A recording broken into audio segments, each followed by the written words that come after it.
All right. What some people have been waiting for all week. I thought I'd do it first today before they fall off to sleep. I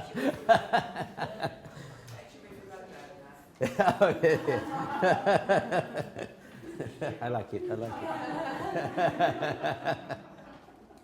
All right, come on, friends. Let's be positive about ourselves. What are some of our strengths? Okay. Ability, yes, experience, that's number 2. Very good. Ability to plan and strategize, yeah. Ability to think it's number 3. To think logically and reason inductively, whatever that means. And previous experiences, right? Yeah, so you can make intelligent assumptions about learning the language. Highly motivated to learn what is useful and practical. Adult education, say adults go on courses that they can use the content in their daily life, and hopefully language learning is one of those. But friends, we have to be realistic. What are some of the negatives, okay, of the older language learner? Hearing? Yes, hearing, we already mentioned that, right? That we think we're saying what we're hearing, and then the teacher says, no, you got it wrong, pronunciation and tones. Yeah, the area of hearing. What other areas of weakness? Memory. Actually, in some respects, we say memory, but we can memorize things, right? You've memorized everyone's name on OC. What's the problem? It's not so much memory, but Retention. yeah, well, or recall. Recall, Yeah, just when you need it, it's not there. You know what I mean? So we can memorize things, but the real problem. Yeah, right, we lost it somewhere in the filing system. Recall, yeah. And also another problem is speed of processing. It takes longer to process something.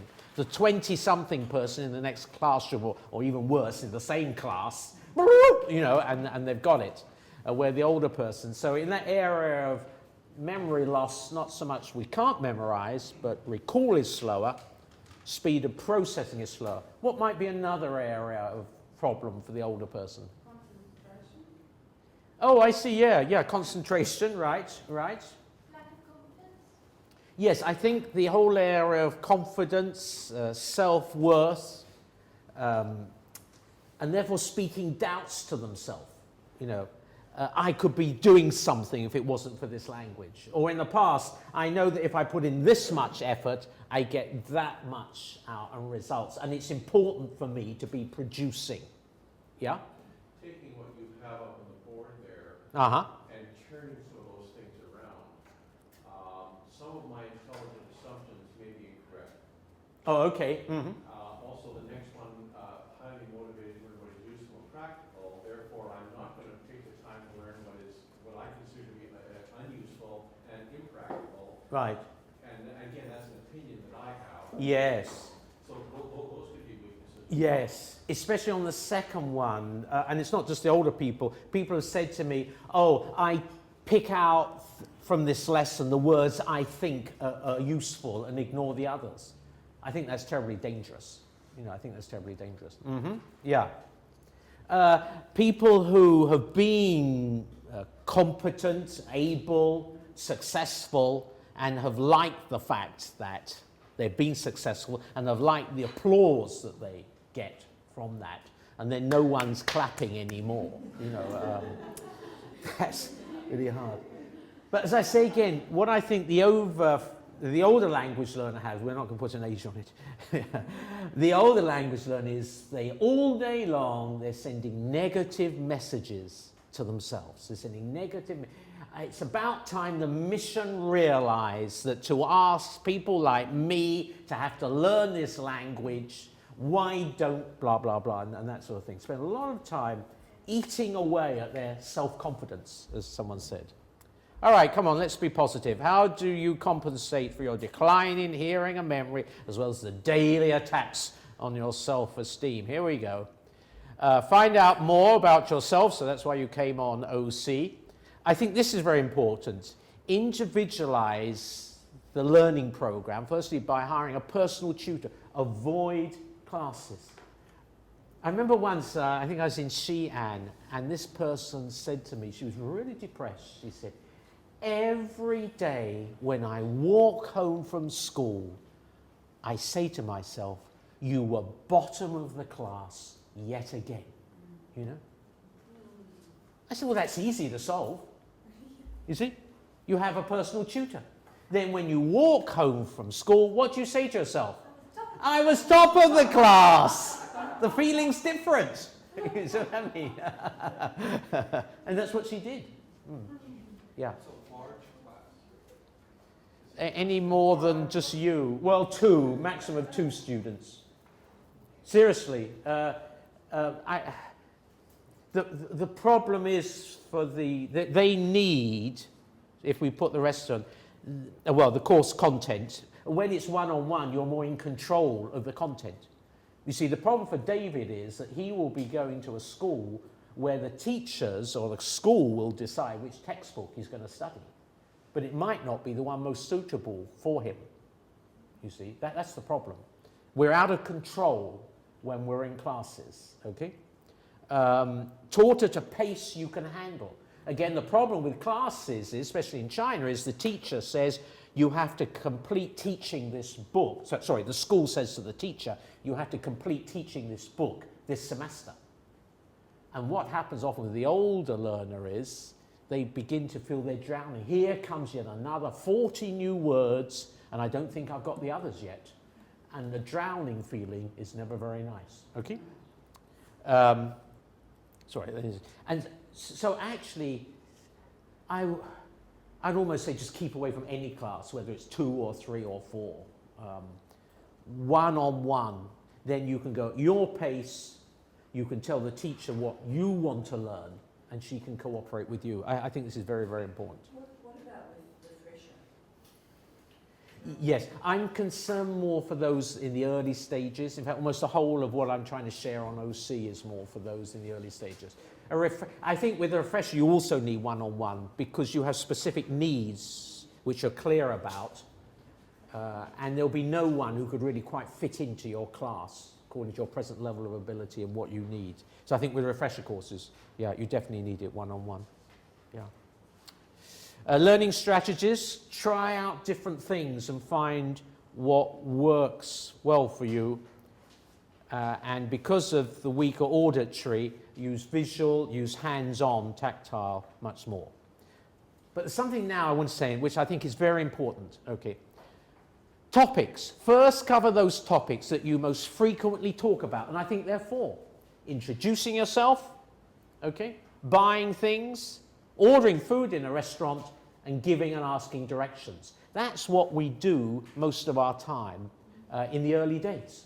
Okay, introduce yourself. I'm from England. I'm a student at a school. I'm learning Chinese. Okay, buying things. I want a, and then the noun. Okay, or food in a restaurant. I want a plate of whatever it is. Giving directions, say to a taxi driver. Turn right, turn left, go straight ahead, stop here. And these, I would suggest, cover something like 80% of what we need to handle in our early days. So let's get these up and running first. Okay? How can we do that? If the textbook's any use, those 4 topics ought to be in book 1. Okay? But the dialogues, it's about an American and I'm British, and he's a doctor and I'm an accountant, and he's something and I'm something else. So rewrite those dialogues of those 4 topics to your situation. What food do you like to buy in the restaurant? Okay? Rewrite the dialogues for ordering the food that you like to buy. Get your teacher to correct those dialogues, so the Chinese or the Thai or whatever it is good, and then every 10 minutes at the beginning of class, practice them, okay? You see, what you find with the older language learner is, I remember once in Xi'an, I had 5 in a row, all the same. They were now in book 3, lesson 30-something. Here comes another 40 new words today, and yet they know they haven't got the vocabulary memorized from book 1 yet. You see, more keeps coming like waves, and yet they know they haven't got book one down yet. And so what they need to do is to try and slow this thing down. Okay? They want to move on, but move on much more slowly. And to slow it down, get what you need to communicate and keep practicing that every day in class.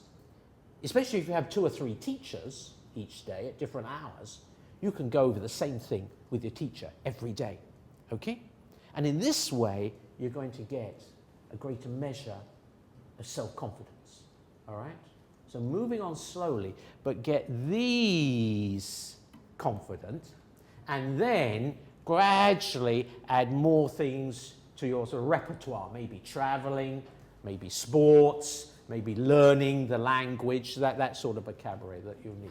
Any questions on this? The older language learner.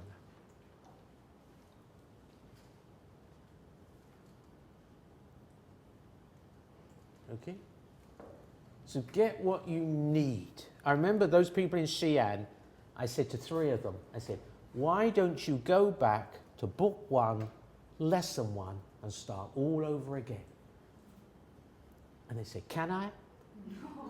I said, yes, you can. I should be Catholic rather than Protestant. I go around China absolving people of their guilt. So, yeah, slow the pace down. You can't do that in a class, but you can do it one-on-one, all right? Any questions on that? Are the oldies here feeling a bit better?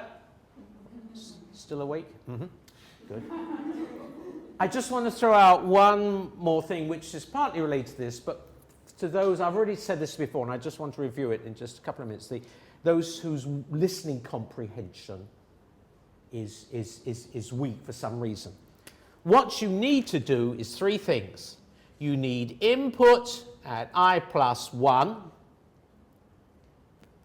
and you need to create safe places, probably your home and hopefully the language school, with people who are warm and empathetic. Okay? Warm, friendly, empathetic. This is what the older language learner and also those whose listening comprehension are weak, these 3 things. Input at your present level, but something just slightly higher, in safe places that you create, probably your home, inviting people to come in.